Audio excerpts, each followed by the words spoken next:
분들이 있기 때문에 오른쪽 앞뒤에 있는 분들하고 인사드리겠습니다. 당신은 소중합니다. 주님께서는 당신을 위해 부활하셨습니다. 인사드리겠습니다. 여러분들 이제 요한복음을 지난 고난 주간에 열심히 써주셨고, 그래서 약 40명이 넘는 분들이 요한복음을 쓰셨습니다.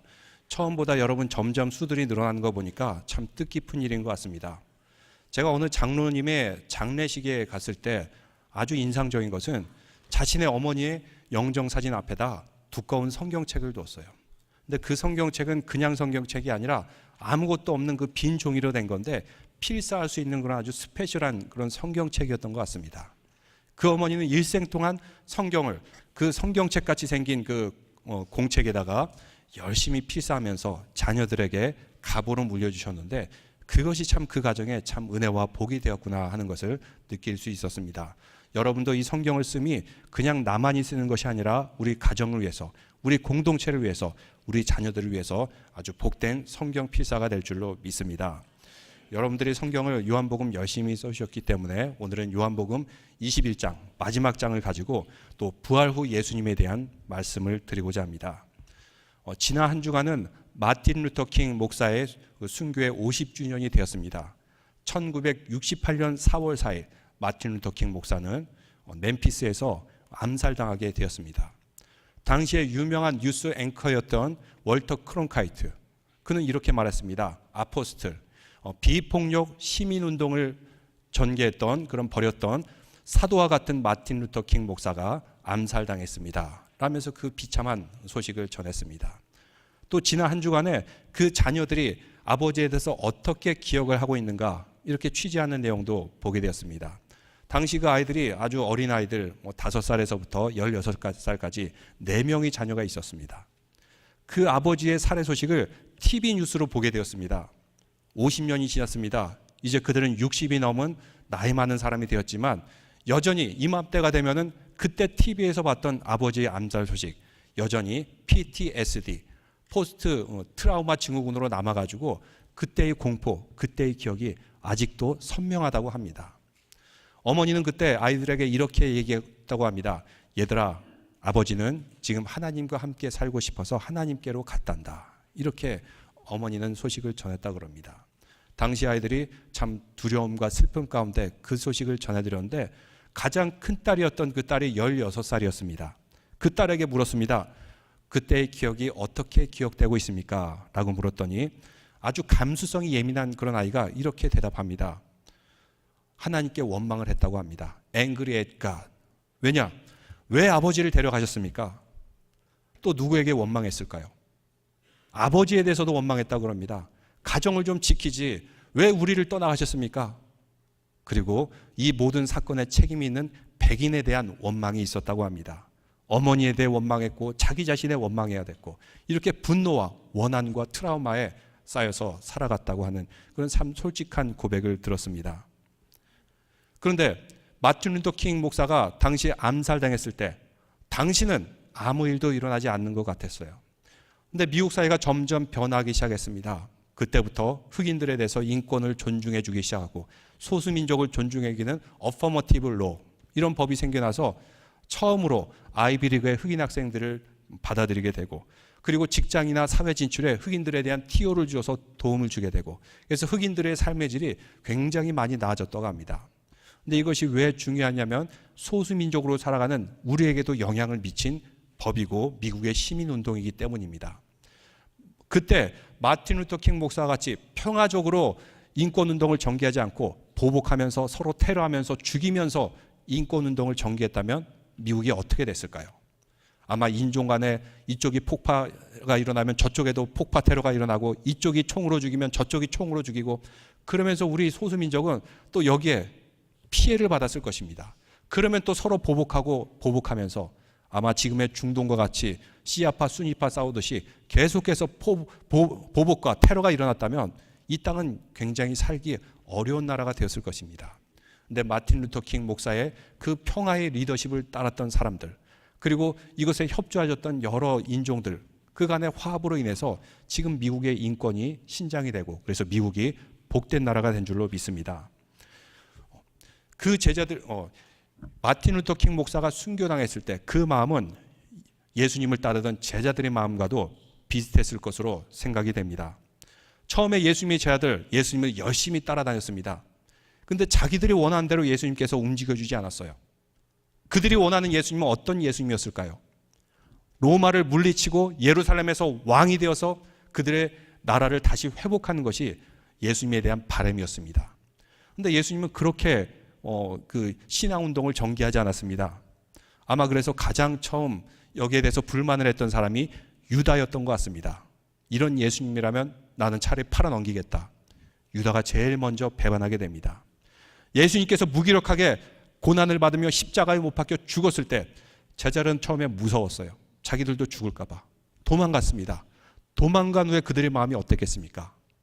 예수님을 저렇게 잡아 죽인 빌라도에 대한 원망, 그리고 무고한 예수님에게 죄를 뒤집어 씌운 바리새인과 서기관들에 대한 원망, 그리고 저렇게 무기력하게 죽는 저 연약한 모습의 예수님에 대한 원망, 이런 원망들이 가득했을 것입니다. 한편으로 자신들의 죄책감, 예수님을 배신했다는 그런 죄책감, 이런 것도 그들을 괴롭혔을 것입니다. 이 모든 것이 그들에게 트라우마로 되어서 그들의 인생은 평생 원망하고 우울하다가 마쳤을 것입니다. 그런데 분명히 뭔가 변화가 일어났어요. 무엇입니까? 예수님께서 부활하셨습니다. 예수님께서 부활하신 것을 본 후에 그들의 삶이 변화되었습니다. 그런데 당장은 아니었습니다. 여러분, 예수님이 부활하셔서 그들과 만났을 때 그들의 느낌이 어땠을까요? 마치 이것과도 비슷합니다. 2차 대전 때 한 소대 병력의 무리를 이끄는 그런 캡틴이 있었어요. 그 캡틴은 그 부하들에게 열심히 챙겨주고 돌봐주고 아주 좋은 캡틴이었습니다. 전쟁이 벌어지는 그 전쟁터에서 자신의 캡틴이 적들에 의해서 둘러싸여 있는 것입니다. 이것을 본 부하들, 구하지 못하고 너무 두려워가지고 다 도망가게 돼요. 우리 캡틴은 죽었구나라고 생각했는데 살아서 돌아온 겁니다. 살아서 돌아온 그 캡틴을 만났을 때 그 부하들의 느낌이 어땠을까요? 미안했겠죠. 죄책감이 들었을 것입니다. 의의를 지키지 못한 자신들의 연약함. 예수님의 제자들도 바로 이러한 느낌이었습니다. 부활하신 예수님을 봤을 때 야, 신난다. 우리 예수님 부활하셨다. 물론 그런 마음도 있었지만 또 한편으로는 그들이 배반했던 예수님에 대한 죄책감, 그리고 미안한 마음, 이런 마음들이 있었을 것입니다. 그러면서 그들은 갈릴리로 돌아가게 됩니다. 그들이 만났던 장소 갈릴리, 그것은 뭐냐면 예수님과 제자들이 처음 만났던 장소이기도 합니다. 성경에서는 갈릴리 바다, 디베랴 바다 이렇게 부르는데, 이 갈릴리 디베랴 호수는 똑같은 지명인데 길이가 13마일, 그리고 넓이가 8마일이나 됩니다. 이렇게 넓기 때문에 바다라고도 얘기합니다. 그리고 예수님께서 또 만나주신 장소가 있는데 그것은 숯불 앞에서 그들을 만나주셨습니다. 숯불 하면 무엇이 연상됩니까? 바로 며칠 전에 베드로가 그 숯불을 찌면서 나는 예수님을 모른다고 3번이나 부인하였고 저주하였던 그런 장소입니다. 그런 아픔의 기억이 되살아나는 갈릴리 바닷가, 그리고 숯불 앞에서 그들을 다시 만나주는 예수님을 보게 됩니다. 그래서 3절 말씀에 보니까 베드로가 나는 물고기 잡으러 가노라 하니 그들이 우리도 함께 가겠다고 하고 나가서 배에 올랐으나 그날 밤에 아무것도 잡지 못하였으니. 예수님의 부활을 보고도 그들은 미안하고 죄책감 있고 그리고 배신했다는 그런 마음 때문에 예수님을 함부로 따라가지 못했습니다. 그냥 물고기 잡으러 가노라 하고 자신의 일상생활로 다시 돌아가는 것을 보게 됩니다. 며칠 전만 해도 베드로는 다른 사람은 다 버릴지라도 나는 버리지 않겠습니다 라고 자신하던 베드로, 그렇지만 이제 다시 고기잡이로 돌아가겠다고 말을 하고 있습니다. 다시 말하면 그는 지금 예수님의 제자로서 포기한다는 뜻입니다. 나는 더 이상 주님의 제자가 될 낯짝이 없군요. 그의 마음 상태가 바로 이러한 상태였던 것입니다. 늘 예수님의 수제자로서 앞장섰던 베드로, 그런데 그가 예수님을 배반하여 도망가게 되었고 다시 살아나신 예수님을 보고 가졌던 그 민망함 때문에 더 이상 낯을 들 수가 없었습니다. 그래서 3년 동안 예수님을 쫓아갔던 그 제자의 생활을 버리고 다시 생업의 현장으로 돌아가겠다는 허탈한 모습을 보게 됩니다. 베드로는 분명히 예수님의 부활의 모습을 보았습니다. 그렇지만 예수님을 다시 따라가겠다는 제자로서의 열정은 없었습니다. 역사적인 사건으로서의 부활, 그것이 진짜 있었다면 과연 그것이 우리에게 어떤 의미가 있습니까? 그 역사적인 사건 앞에 우리가 의미를 부여하지 못한다면 그냥 부활은 부활로서 끝난 것입니다. 사람이 죽었다 살아났구나 하는 역사적인 사건밖에 되지 않습니다. 사건은 분명 사건이지만 그 사건이 나에게 어떤 의미가 되고 나를 어떻게 변화시키는가는 별개의 문제입니다. 예를 들면 낙하산이라는 기구가 있습니다.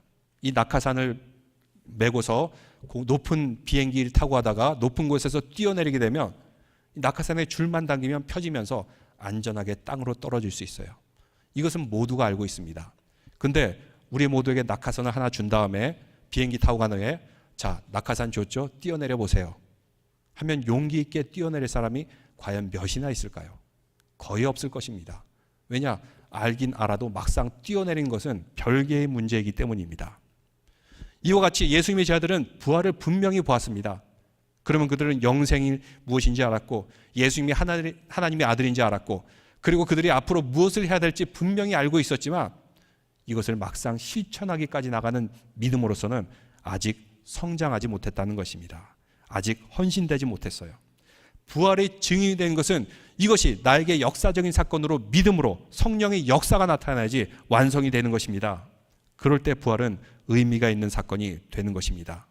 부활의 역사적인 사건 그리고 거기에 대한 믿음을 가지고 온전히 맡길 때 우리는 참된 주님의 자녀가 될 줄로 믿습니다. 예수님을 배반하였고 또 숯불 앞에서 예수님을 저주한 베드로, 잊을 수 없는 그의 기억이 계속해서 괴롭히는 것입니다.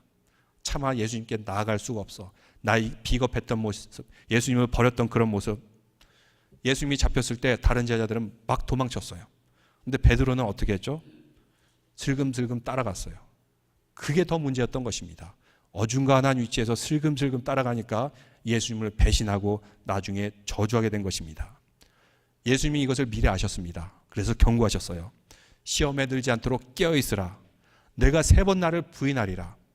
아닙니다. 나는 절대로 부인하지 않겠습니다. 라고 했지만 그는 결국 부인하게 되었습니다. 도저히 부활하신 주님 앞에 자신 있게 나타날 체면이 없었던 것입니다. 그래서 저는 다시 업으로 돌아가겠습니다. 이제 저를 찾지 마세요. 하면서 일종의 도망을 친 것입니다. 마치 폐잔병의 모습과 같습니다. 충분히 그럴 수 있고 베드로의 입장이라면 동감이 가기도 하는 그런 모습입니다. 우리는 살아가면서 자신의 연약한 기억들이 있습니다. 나약한 기억들, 부끄러운 기억들, 자기의 허물, 이것을 다 흡수하고 이것을 용서해주고 우리에게 용기를 주신다는 주님의 믿음이 없이는 우리는 온전하게 회복될 수가 없습니다. 부활의 영광, 부활의 능력만이 우리를 회복시켜 줄 줄로 믿습니다. 하나님이 이를 생각하면 내가 정말 부족합니다. 여기 완벽한 사람이 어디 있습니까? 다 죄인이고 허물이 많고 나약하고 실수도 많았고 과거에 생각하면은 우리가 어떻게 하나님의 자리에 나올 수 있습니까? 우리의 힘으로 우리의 의를 가지고는 도저히 하나님 앞에 나올 수 없어요. 그러나 예수님께서 우리의 모든 죄와 과거와 연약함과 실수와 허물을 십자가로 다 씻겨준 줄 믿으시기 바랍니다. 그렇기 때문에 우리는 담대히 주님 앞에 나올 수가 있는 것입니다. 그럼에도 불구하고 주님은 우리를 사랑하시고 부르셨습니다. 근데 계속해서 과거의 기억이 얼마나 있다? 이것을 극복하지 못하면은 우리는 하나님의 사람이 될 수가 없는 것입니다. 부족하지만 그래도 주님께서 우리를 인정해주고 우리를 의롭다 하시는 그 믿음, 바로 그것만이 우리가 십자가 앞에 나올 수 있도록 해준 것입니다. 베드로는 지금까지 자신의 나약함, 허물, 이것을 극복할 만큼 아직 은혜의 자리에 들어가지는 못하였습니다. 그래서 그냥 갈릴리로 도망치듯 돌아간 후에 다시 어부가 되겠다고 얘기하는 것입니다. 그런데 참 재미있는 것은 내가 바닷가에 가서 고기나 잡겠다라고 하니까 3절에 우리도 함께 가겠다. 다른 제자들도 그냥 베드로를 따라가는 것입니다. 별 생각 없이 베드로가 가겠다니까 가는 것입니다. 이런 걸 봤을 때 베드로는 그들의 리더였던 것을 알 수 있습니다. 참 리더가 중요합니다. 리더가 어떻게 행동하냐에 따라서 따라온 사람들이 이것을 보면서 따라하기 마련입니다. 리더가 담대하고 용기가 있으면 그것을 따라갈 수 있지만 리더가 그냥 이러겠다 포기하고 그러면 사람들이 다 포기하는 모습을 보게 됩니다. 베드로는 그래도 미안해서 생각이 있어서 고기나 잡으겠다 했지만 다른 제자들은 아무 생각 없이 그냥 따라한 것입니다. 근데 이들이 모두 바닷가에서 고기를 잡는데 한 마리의 고기도 잡지 못하는 것입니다. 왜 그랬을까요? 3년 동안 어부의 일을 포기하고 있었습니다. 또 그들 중에서는 어부가 아닌 사람들도 있었어요. 마음은 복잡한 마음으로 여러 가지 생각들이 많았을 것입니다. 이런 상태에서 일을 하니 일이 손에 잡힐까요? 그렇지 않았을 것입니다. 복잡한 심경으로 이 물이 맑기 때문에 정신만 차리고 잘 봐도 물고기가 어딘지 볼 수가 있는데 물고기도 볼 수 없는 그런 상태였던 것입니다. 밤새도록 허탕만 치게 되었던 것입니다. 그들은 아주 피곤했을 것입니다. 원래 갈릴리에서는 주로 밤에 물고기를 잡으면 잘 잡히는데 이들은 밤새도록 물고기를 잡으려 해도 하나도 못 잡았습니다. 바로 그 순간 한 사람이 나타나게 됩니다. 그래서 4절 말씀해 보니까 날이 새어갈 때 예수께서 바닷가에 서셨으나 제자들이 예수인 줄 알지 못하더라. 예수님이 계셨는데도 예수님을 알지 못했다고 합니다. 그들은 바닷가에서 고기를 잡고 있었고 예수님은 해변가 약 100m 정도 좀 비교적 먼 거리에 있었습니다. 정신 차리면 이렇게 잘 알아볼 수가 있지만 어두운 상황이고 그리고 마음과 심경이 복잡했기 때문에 예수님인 것을 알아차리지 못했어요. 그때 예수님께서 말씀하십니다. 얘들아 너희에게 고기가 있느냐? 대답하되 없나이다. 예수님께서 말씀하십니다. 그물을 배 오른편에 던지라. 그리하면 고기가 잡으리라 하시니 이에 던졌더니 물고기가 많아 그물을 둘 수 없더라. 예수님이 말씀대로 고기를 오른편에 던졌더니 고기들이 엄청나게 많은 물고기들이 잡힌 것입니다. 들 수 없을 정도로 많은 물고기가 잡혔습니다. 그때 7절에 보니까 예수께서 사랑하시는 제자 누구죠? 요한. 예수께서 사랑하신 제자면 요한입니다. 예수께서 사랑하시는 그 제자가 베드로에게 이르되, 그러니까 요한이 베드로에게 말합니다. 성경을 썼다고 하는데 잘 쓰셨는지 그냥 아무 생각 없이 쓰셨는지. 사랑하는 그 제자 요한이 베드로에게 이르되 주님이시라 하니 시몬 베드로가 벗고 있다가 주님이라 하는 말을 듣고 겉옷을 두른 후에 바다로 뛰어내리니. 참 이것도 대조적인 모습을 보이고 있죠. 먼저 알아차린 자는 요한이었어요. 근데 예수님이 오셨다는 걸 알고 먼저 물 속으로 첨벙첨벙 뛰어들어간 사람은 베드로였어요. 베드로는 그 행동을 보면은 아주 기분파인 것을 보게 됩니다. 자기가 기분 좋을 때는 열심히 일하다가 죽기까지 하겠다 하다가 그 다음에 도망칠 때는 도망치고, 그리고 예수님이 오셨다 그러니까 어느 순간에 옛날의 모든 수치스러움은 있고 예수님이 오신 것이 반가워서 겉옷을 두르고 예의는 갖추고 첨벙첨벙 뛰어가면서 주님을 만나는 모습을 보게 됩니다. 다른 제자들은 육지에서 거리가 불과 한 50칸쯤 되므로 작은 배를 타고 물고기 든 그물을 끌고 와서, 그 다음에 9절에 보니까 육지에 올라와 보니 숯불이 있는데 그 위에 생선이 놓여있고 떡도 있더라. 10절에 예수께서 이르시되 지금 잡은 생선을 좀 가져오라 하시니, 11절에 베드로가 올라가서 그물을 육지에 끌어오르니 가득히 찬 큰 물고기가 몇 마리예요? 153마리, 153마리라. 이렇게 많은 물고기를 끌어올렸는데 그물이 찢어지지 않더라. 이렇게 말하고 있습니다. 여기서 왜 이런 내용을 요한이 자세히 설명했냐면 다른 성경과는 달리 요한은 이것을 기억하고 설명을 해주고 있습니다. 왜냐하면 당시에 이단들이 있었는데 영지주의라는 이단이 있었어요. 이 사람들은 어떤 사고방식을 가지고 있었냐면 인간의 현세의 모습, 육신은 불완전하죠. 그렇기 때문에 죄된 것이다. 그럼 완전한 것은 무엇인가? 영적인 것만 완전하다. 이렇게 생각하고 있었어요. 우리 인간들은 다 죄인이고 악하고 영적인 것만 완전하다. 예수님께서 이 땅에 오셨습니다. 하나님의 아들로서 오셨어요. 그러면은 예수님께서 인간의 죄된 육신의 모습을 입고 오셨을 리가 없다. 예수님은 영적으로 오셨다. 이렇게 생각했던 이단들이 있었습니다. 그럼 이것이 뭐가 문제가 되냐면 예수님께서 하셨던 모든 사역들, 그리고 고난을 받았고 배고프다 하셨고 십자가에 못 박히고 죽고 다시 살아나는 것들, 영으로 오셨다면 십자가에 못을 박아도 아프지도 않고 굶어도 배가 고프지도 않고 우리가 본받을 것이 하나도 없어요. 그런데 요한은 그렇지 않다. 예수님께서는 분명히 육신으로 오셨다. 이 땅에 인간의 몸을 입고 오셨다. 그래서 배고프기도 하셨고 목마르다고 하셨고 십자가에서 찔려서 육신의 숨이 끊어지기도 하셨다. 바로 이것을 요한이 증언하는 것입니다. 예수님께서는 육신의 몸을 입고 오셨습니다. 그래서 건강한 신앙인은 뭐냐면 교회에서의 신앙생활이 따르고 삶에서의 세속생활도 따르고 이런 것이 아니라 우리 세속의 삶 가운데서도 하나님의 사랑, 하나님의 말씀, 그리고 하나님의 의를 이루기 위해서 노력하는 통합적인 크리스찬이 되어야 된다라는 것이 요한의 메시지이기도 합니다. 그래서 끌어올린 물고기가 153. 여러분 153 하면 뭐 생각나는 게 있지 않습니까? 예, 잘하시는 거죠. 예. 한국에 이렇게 모나미 볼펜을 보면은 거기에 153이라고 쓰여 있어요. 그 유래가 그렇습니다. 그 볼펜 만드는 사람이 거의 파산 지경에 이르렀어요. 위기 상황에 놓이게 되었습니다. 그때 그가 성경 말씀을 생각했어요. 내가 모든 것을 주님께 의지하오니 주님, 이 베드로와 같이 153마리 많은 물고기를 잡게 하여 주시옵소서 하는 그런 믿음을 가지고 그 펜에 153이라는 숫자를 써놓은 것입니다. 그 후에 그분이 이렇게 사업이 잘 돼가지고 이렇게 성공적으로 사업을 이뤄내고 그러면서 이렇게 간증하는 것을 읽은 적이 있습니다. 이렇게 주님께서 함께 하시면 153, 상징적인 숫자, 많은 것을 우리에게 허락하여 주신다라고 말씀하고 있는 것입니다. 그러면서 예수님께서 와서 조반을 먹으라 하시니 제자들이 주님이신 줄 아는 고로 당신이 누구냐 감히 묻는 자가 없더라.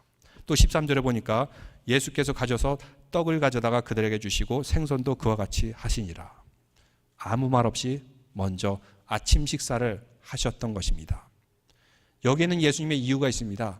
그들에게 가르침을 주기 위해서 먼저 같이 식사를 나누고 음식을 나눔을 통해서 교제를 하기를 원하셨던 것입니다. 만일 예수님이 음식을 먹으면서 잔소리하듯이 야, 너희들 그때 비겁해가지고 나를 저버렸지?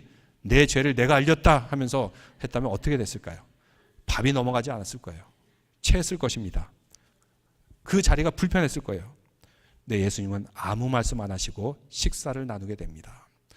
이 교회들을 보면은 제가 이제 미국 교회와 한국 교회를 비교해 보면 미국 교회는 모든 게 이렇게 심플해요. 뭐 식사를 해도 도넛으로 끝나고 없는 경우가 허다하고.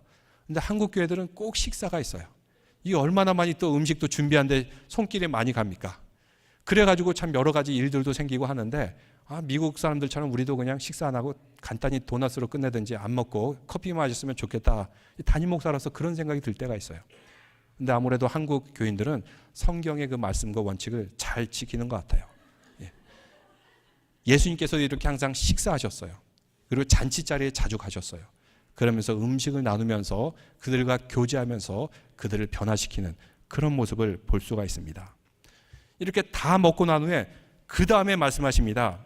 여러분 21장 15절 말씀 다 같이 읽겠습니다. 그들이 조반 먹은 후에 예수께서 시몬 베드로에게 이르시되 요한의 아들 시몬아 내가 이 사람들보다 나를 더 사랑하느냐 하시니 이르되 주님 그러나이다. 내가 주님을 사랑하는 줄 주께서 아시나이다. 이르시되 내 양을 먹이라 하시고 먼저 내가 나를 이 사람보다 더 사랑하느냐 사랑의 우선순위를 묻고 있는 것입니다. 사랑은 절대적인 것입니다. 이 사람도 사랑하고 저 사람도 사랑할 수 없는 것입니다. 여기서 말한 아가페 사랑은 하나님에 대한 예수 그리스도에 대한 절대적인 사랑을 요구하고 있는 것입니다. 바로 이것이 전제되어야지 이웃을 사랑할 수 있고 공동체를 사랑할 수가 있는 것입니다. 그것을 묻고 있는데 그러합니다. 저는 주님을 사랑합니다. 그러면 내 양을 먹이라. 내 양에게 말씀의 양식, 영의 양식을 나눠주라는 것입니다. 또 2절에 또 말씀하십니다. 같이 읽겠습니다. 또 두 번째 이르시되 요한의 아들 시몬아 내가 나를 사랑하느냐 하시니 이르되 주님 그러하나이다. 내가 주님을 사랑하는 줄 주님께서 아시나이다. 이르시되 내 양을 치라 하시고 여기서 양을 치라는 것이 막 때리라는 게 아니라 여기서는 잘 다스리라는 것입니다. 리드하라는 것입니다. 케어하라는 것입니다. 이제 주님을 사랑하면 그 사랑을 가지고 우리에게 맡겨진 귀한 영혼들 잘 양육하고 돌보고 리드하라고 말씀하고 있는 것입니다. 그리고 예수님께서 세 번째로 묻습니다. 17절 말씀 다 같이 읽겠습니다. 세 번째 이르시되 요한의 아들 시몬아 내가 나를 사랑하느냐 하시니 주께서 세 번째 내가 나를 사랑하느냐 하심으로 베드로가 근심하여 이르되 주님 모든 것을 아시오매 내가 주님을 사랑하는 줄을 주께서 아시나이다 하고 예수께서 이르시되 내 양을 먹이라. 똑같은 질문을 세 번 하게 되니까 베드로가 근심하게 된 것입니다. 나의 말을 이제 더 이상 못 믿나? 근데 주님께서는 그런 뜻이 아닙니다. 네가 숯불 앞에서 이렇게 나와 같이 지금 숯불 앞에서 세 번이나 나를 부인할지 이제 세 번이나 나를 사랑한다고 확증하였으니 과거의 모든 죄는 다 용서되었다. 더 이상 과거를 돌아보지 말아라. 그리고 내 양을 먹이라. 내 양을 돌보라. 이렇게 사명을 선언해 주시고 말씀하여 주시는 것입니다. 이 사건을 통해서 베드로는 완전히 변화되게 되었습니다. 그의 미래가 변화되게 되었습니다. 그 다음에 그 제자들 베드로를 비롯해서 세계 곳곳에 나가서 주님의 사랑을 전하는 자들이 되었습니다. 바로 부활의 능력, 주님의 용서의 능력, 회복의 능력이 그들로 하여금 그 미래를 변화시킨 것입니다. 여러 가지 이렇게 예들이 있지만 제가 엊그제 본 아주 따끈따끈한 그런 예와 뉴스 중에서 이런 뉴스가 있는데 한번 보여주시겠습니까? 그 기사의 제목이 있는데 How a Missing Wallet Ended Up Changing Lives. 바를 경영하는 남성이 있었는데 그 오너가 손님으로부터 컴플레인을 받게 돼요. 이 지갑을 잊어버렸는데 지갑 찾아내라고 막 난리를 치는 겁니다. 그래서 그 에피소드를 통해서 어떤 일이 벌어졌는지 한번 보여주세요.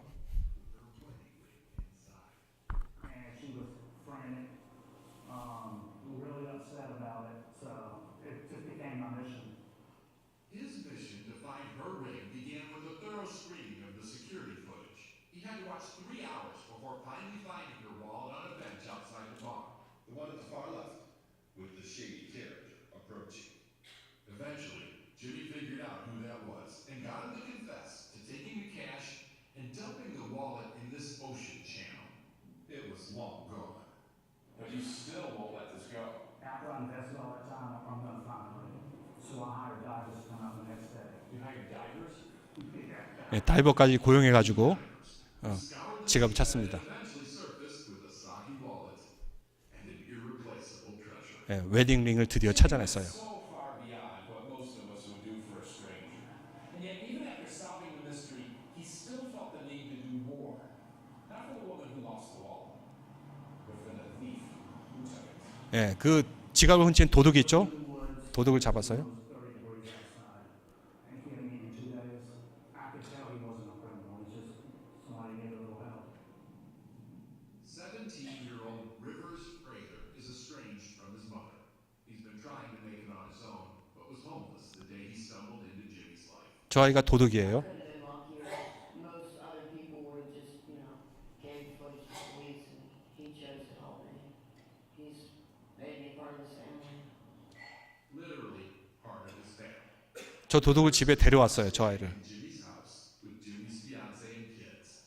He's got 2 jobs and a bright future. How do you say thank you to a guy like that? I mean, I say thank you to him every day. I'd do anything for him. When that wallet got stolen by a homeless kid, Jimmy Calise could have called on police, courts, or social services. But instead, he called on the best problem solver of all, the compassion within. Steve Hartman, on the road, in Wrightsville Beach, North Carolina. 예, 그림만 봐도 대충 이해가 가시겠죠? 저 짐이라는 사람이 그 오는 손님 중에 지갑을 잊어버려 가지고 막 난리치는 것을 찾기 위해서 요즘 경찰들은 도난 사고가 미국에 많기 때문에 그거 찾아주지 않아요. 본인이 직접 CCTV를 보는데 지갑이 가게 안에 있던 게 아니라 밖에 있었어요. 근데 저 홈리스 소년이 그걸 가지고 돈만 꺼내고 지갑을 바다에 던졌어요. 이걸 찾기 위해서 다이버를 고용해서 찾아주고 웨딩링을 찾아줬는데 저 아이가 어디 있었어요? 숲속에 30도나 되는 그 추위에 떨고 있었어요. 그 아이를 데려다가 뭐 경찰에 리포트하거나 소셜 워커에 데려가는 게 아니라 자기 집으로 데려왔어요. 새로운 삶을 주게 되었죠. 그러면 저 아이는 저런 사랑을 받고 어떻게 됐을까요? 뭐라 그래요? 나는 지미를 위해서 무엇이든지 할 수 있다. 무엇이든지 할 수 있다. 고맙게 매일매일 고맙게 생각한다. 그러면서 저 아이의 미래를 브레이크 스루 새롭게 변화시켰다는 것입니다. 무엇이 저것을 가능하게 했죠? 저 뉴스에도 나지만 컴패션 위드 컴패션 같이 공감하고 그 아픔을 나누는 것입니다. 저 아이의 상황과 처지를 자신의 아픔으로 생각했기 때문에 그 아이를 자기 집으로 데려올 수가 있었던 거예요. 어떻게 보면 좀 믿을 수도 없고 위험할 수도 있지만 그 아이를 자기 집에 데려와서 돌보고 양육함을 통해서 저 아이를 완전히 변화시킨 것입니다. 저 아이는 나중에 저 지미를 위해서 무엇이든지 할 그런 아이입니다. 베드로와 제자들도 마찬가지입니다. 그들은 죄인이에요. 별 볼 일 없어요. 이제는 그들은 평생 물고기나 잡거나 물고기도 제대로 못 잡아서 고생하다 상처 가운데 트라우마 가운데 분노하면서 인생을 마쳤을 거예요. 근데 부활하신 주님을 만나게 되었습니다. 그 주님 처음 만나기에는 민망했지만 그들에게 직접 찾아와서 다시 음식을 주고 다시 용서를 주고 회복을 시켜줌을 통해서 그들의 미래도 완전히 변하게 되었습니다. 이제 그들은 세상을 두려워하지 않습니다.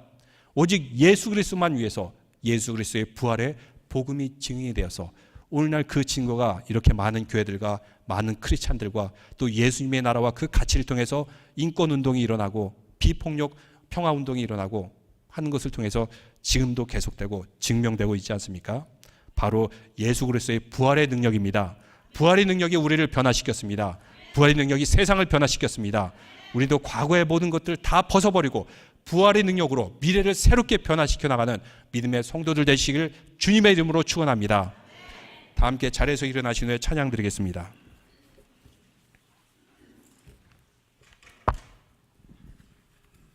주께 가오니 날 새롭게 하시고